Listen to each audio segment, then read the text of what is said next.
In this video, I'm going to show you how to upload documents in BambooHR. Now to do this, first you want to go to your dashboard and you want to click on My Info over here in the top left. Whenever you do this, it's going to take you to your information or your profile over here, and then you want to go to the top and click on More over here on the right, and you want to click on Documents, which should be the second thing. If it's not, just scroll down and find Documents and click on them.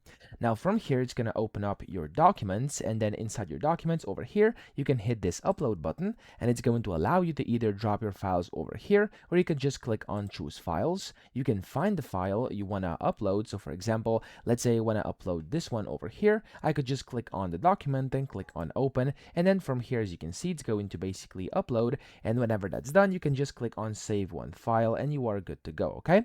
So that's how to do this, but of course, you'll have to select, of course, the folder over here as well, if you have any. So if I select, for example, this one, there we go, I'm gonna get the ability to actually save it. So I hope this video helped you out. If it did, please subscribe to the channel and help me out as well.